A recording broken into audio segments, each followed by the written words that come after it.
आज हम बात करेंगे पवन सिंह के उत्तराधिकारी कौन हो सकता है।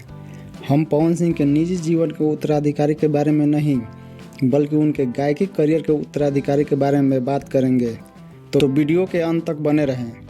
जैसा कि आपको पता ही है कि पवन सिंह और खेसारी लाल यादव अक्सर गाने को लेकर कंपटीशन और विवाद करते रहते हैं। आपको पता ही है कि पवन सिंह ने लगभग यह कन्फर्म कर दिया है कि 2024 में आने वाले लोकसभा चुनाव में आरा लोकसभा सीट से चुनाव लड़ेंगे।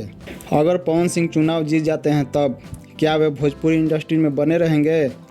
ऐसा मैं इसलिए कह रहा हूं कि जिस तरह मनोज तिवारी, रवि किशन, निरहुआ इन तीनों ने चुनाव जीतने के बाद जिस तरह से भोजपुरी इंडस्ट्री से लगभग किनारा कर लिया है, क्या अगर पवन सिंह चुनाव जीत जाते हैं तो क्या वो भोजपुरी में पहले की तरह गाने रिलीज करेंगे?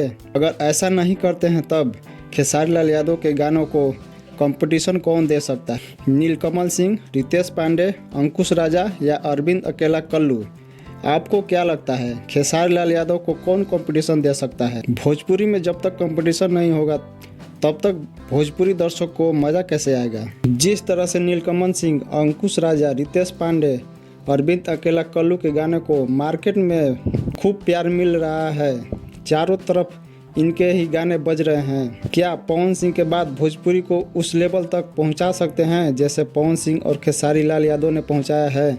आपकी क्या राय है? पवन सिंह का उत्तराधिकारी कौन बन सकता है? कमेंट में बताएं।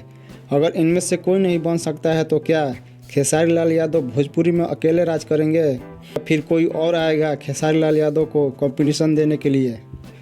अगर वीडियो अच्छा लगा तो लाइक करें, अपने दोस्तों के साथ शेयर करें। भोजपुरी इंडस्ट्रीज की खबरों के लिए चैनल को सब्सक्राइब करें। मिलते हैं अगले वीडियो में। वीडियो को पूरा देखने के लिए धन्यवाद।